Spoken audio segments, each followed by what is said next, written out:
কবিতাটিৰ শিৰোনামা পাণচৈ ঘাটত মোৰ দিঠকবোৰ কথা পাপৰি আবৃত্তিকাৰ পাপৰি। ফুলৰ পাপৰি সৰি পৰে তোমাৰ কোমলীয়া দেহত, গুঞ্জৰিত তোমাৰ অনুৰাগেৰে পাৰ হয় মোৰ প্ৰতিটো মুহূৰ্ত। শূন্যতাই ঢাকি ৰখা প্ৰাণময় জীৱনটো সপোনৰ দলিচাত হৃদয়ংগম হৈ ৰিঙিয়াইছে তোমাক। তুমি বিহীনতাত মোৰ দিঠকবোৰে তলসৰা শেৱালি হৈও মোক আকৃষ্ট কৰি নতুলে।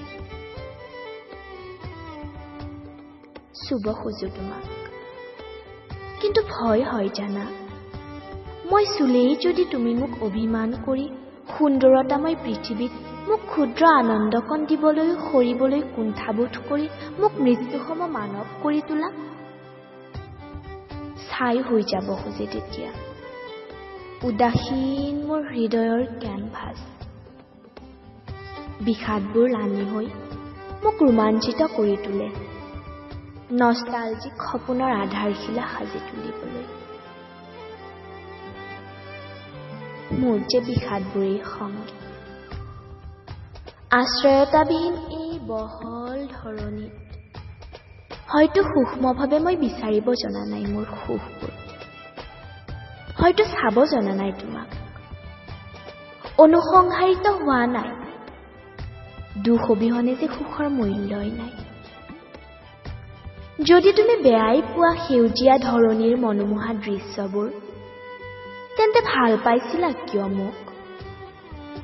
মই যে বিচাৰো মাথো প্ৰাকৃতিক সৌন্দৰ্যবোধ, সূক্ষ্মভাৱে বিচৰণ কৰি গাব বিচাৰো এটি সুৰহীন গান, নিচিঙা জৰীৰে বান্ধিব বিচাৰো এটি ছন্দহীন কবিতাত মোৰ লিপিবোৰ।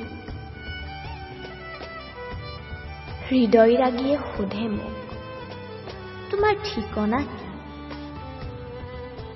মোৰ উত্তৰ, তেওঁ এটি বৈ যোৱা প্ৰেম বাৰিষাৰ ঢল, চিনাকি বাটৰ তেওঁ এজন অচিনাকি মানুহ, মৰম সাগৰৰ ঠেকা খোৱা তেওঁ এটি সৰু ঘাট, য'ত তেওঁ বিচাৰি নাপায় নিজৰ হৃদয়ৰ সংগমতাবোৰ। মোৰ এই মৰমবিহীন উত্তৰত বাৰিষাৰ মৰম বৰষুণজাকেও প্ৰশ্নকাতৰ হৈ সোধে মোক, তুমি জীয়াই থাকিবলৈ তোমাৰ হৃদয় বেদত কি অংকিত কৰিছা? মৰম নে ভাল পোৱা? লক্ষ্য ৰাখিবা, ভাল পোৱাৰ সৃষ্টি হলেহে মৰমে মৰম বিচাৰে, য'ত বিচাৰি পাই নিজক।